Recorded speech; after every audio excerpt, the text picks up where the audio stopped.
Unha é rasoda e outra é declamación. Digo que non temos a costume de escoitar estas palabras porque temos orientado a nosa actividade por outros estilos, pero demostra tamén que o mundo da literatura é tremendamente plural, igual que a sociedade, inclusive dentro dun mismo xénero literario, e inclusive dentro da lectura dun libro, témolo comprobado que hai 1000 libros na propia lectura. Normalmente vou a ler o prólogo que fixo seu irmán maior, que está no seu novo libro que estamos a presentar, Un camino en el paso. Queridos lector y lectora, bienvenidos a este hermoso jardín de poemas. Aquí hallaréis el remanso que transita Carmeliña como sembradora de hermosas y sentidas palabras. Y digo sembradora porque en cada página, como si fueran las alas de una mariposa, se expresan secretos bien guardados que transitan el amor en todas sus formas. La de la amistad, la de los paisajes, la de los amores que llegan y que a veces se retiran antes de tiempo, la de la madre y del abuelo, la de las bodas, los búhos y las palomas, las campanas y las barcas. Todo esto resuena en este viaje de vocablos y versos. Con el cello. Enrique habló de la declamación. La declamación, primero, para ser un buen declamador hay que memorizar. Si no, no se puede ser buen declamador. Porque memorizando se puede interpretar. Y si no memorizas no puedes interpretarlo. Que no es lo mismo estar leyendo un libro, y ahora os lo voy a demostrar yo, porque voy a leer un par de poemas de aquí del libro que no están memorizados, estos porque son poemas nuevos y no están. Este libro se lo dediqué a mi nieta, Laura.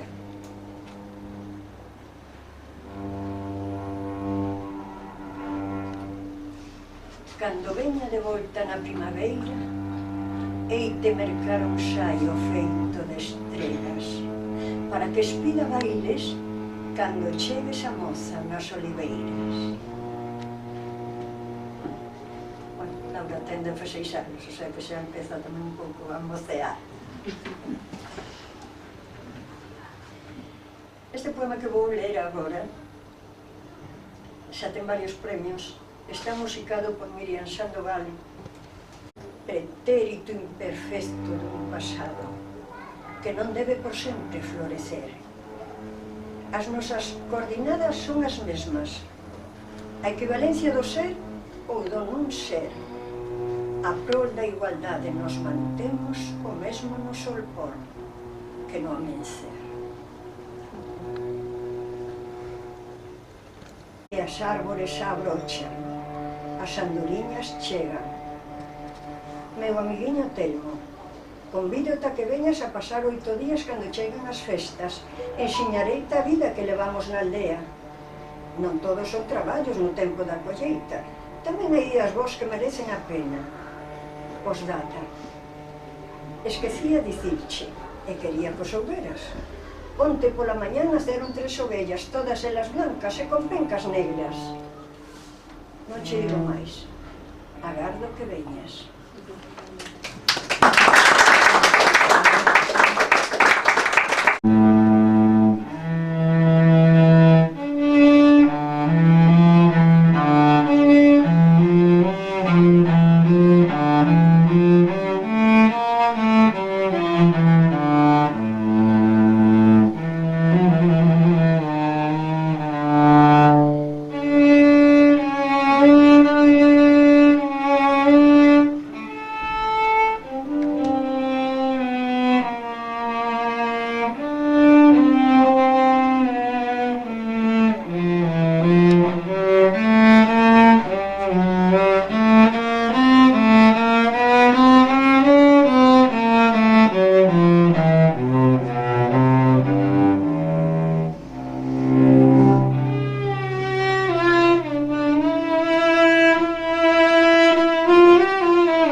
Manuel, o noso crego, que xa coñece o recado, moveu así a cabeza e dixolo polo baixo: non fales mal dos veciños, que iso tamén é pecado.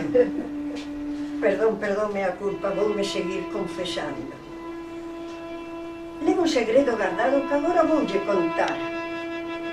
Pero non diga que é pecado, que eu non o teño por tal.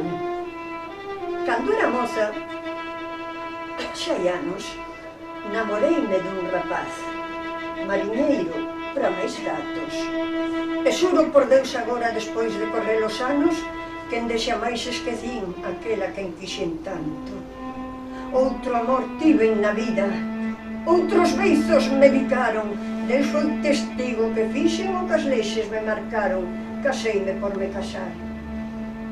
Eso sí que foi pecado. Cando eu volva, Carmeliña, falaremos co teu pai para casar, pois xa teño ganas de ter un fogar. E faremos unha casa onde ben se vexe o mar, para que durma o noso neno por rum que as ondas fan. Pero Deus fixo co tempo de min te fose a rincar, e aquel filliño de soños quedou sin ver a seu pai. Por que tristura tocoume ser a viúda do mar, cando non tiven marido ni fillos a quen bicar? O tempo que a todos pasa, por min non quiso pasar. As rúas de Vigo seguen indo a dereitas ao mar.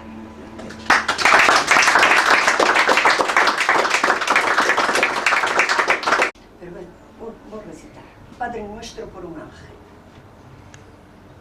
Hágase tu voluntad. Gritaba mirando al cielo. Señor, se muere mi hijo. No sufras, yo me lo llevo. Yo misma lo preparé y no lloraba al hacerlo, y lo vestí de angelito para que subiese al cielo. Criticaron mi dolor al enterarse de eso. Tenía que haber llorado, ponerme luto en el cuerpo y pedir cuentas a Dios entre gritos y lamentos. No necesito colores que marquen mis sentimientos. Azul, rojo, ¿qué más da? Mi dolor lo llevo dentro. Hágase tu voluntad. Lloraba solas en silencio, con lágrimas que no mojan, pero que ahogan por dentro. A la semana siguiente me fui a una emisora de radio. Había un programa en La Voz de Vigo que era de Xean das Canicas. No sé, muchos a lo mejor lo conoceréis. El poema. Me dice, sí, póngase por ahí, luego ya la llamamos. Me quedé así un pouco sorprendida, sabía que non me iban a chamar, claro, por suposto, pero si me chamaron ao remate. Ahora unha señora, unha ama de casa dentro del público. E dixen, pues, na prensa está. Unha ama de casa dentro del público va a leer un poema que tiene dedicado a Celso Emilio Ferreiro. Bueno, leí un poema de Celso Emilio Ferreiro que di así: eu souben chorar a tua morte, amado amigo Celso. Sentada na miña pedra de costume repasaba un por un os teus poemas. Eses poemas que falaban de tempos de miserias e de pais que perderon os seus fillos nos tempos da guerra.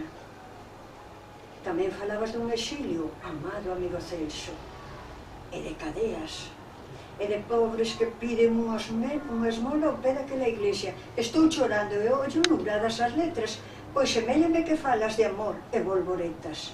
Si, falabas tamén diso nos teus poemas. Esquecime, marchou Rosa. Porque teña canción. Son 12. Ten tres. Este é